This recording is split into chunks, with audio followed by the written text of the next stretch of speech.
In the next section, we're going to talk about the quote process, what we think clients should do, the steps they should take to make sure they receive quotes early and they receive ultimately the best possible pricing. We're going to go backwards a step, and we're going to talk one more time about what we call sharing of numbers. And by that, again, we mean taking one quote from one bidder and sharing it with another bidder so that that bidder can try to meet it or beat it.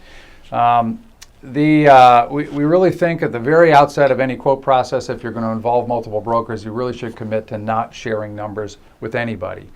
And that would include the current premiums. A lot of times brokers will put pressure on clients if they're trying to win a new account.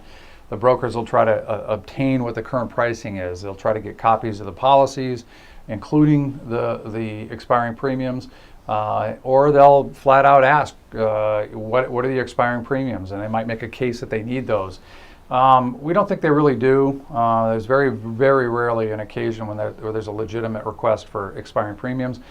And we really strongly believe that because insurance pricing is so fluid, so negotiable, that what one underwriter has decided the pricing should be based on that underwriter's projection of future losses has really no bearing on what any other underwriter should decide the right pricing would be based on that underwriter's projection of future losses. So we don't think there's a legitimate reason to share the current premiums with anybody, and we think it actually can defeat the interest of clients because once that benchmark is set, once that bar is set, there's kind of a resistance pressure put on any lower pricing.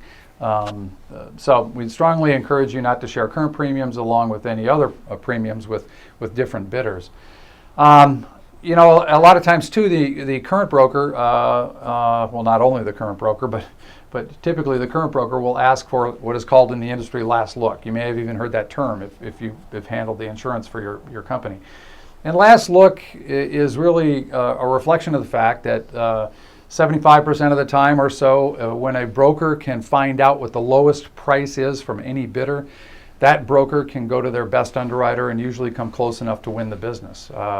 That's how fluid and subjective the pricing is. But we really, as we've said before, we think it's self-defeating for clients to do this. We think clients gain a reputation in the community. Brokers talk when this happens, when they suspect it's happened. They tell their underwriters that they suspect that they just did all this work for nothing to set a low bar only to have another broker come close enough to that low premium target to actually win the business so that the broker and the underwriter that did all the work end up not getting paid. So also, when you commit to not sharing numbers, you can really press for early quotes because there should be no fear on the part of any broker of releasing a good quote if you've committed strongly and repeatedly that, listen, we're not going to share numbers, so we really want your quotes in early. That allows you to analyze coverages carefully and also renegotiate pricing.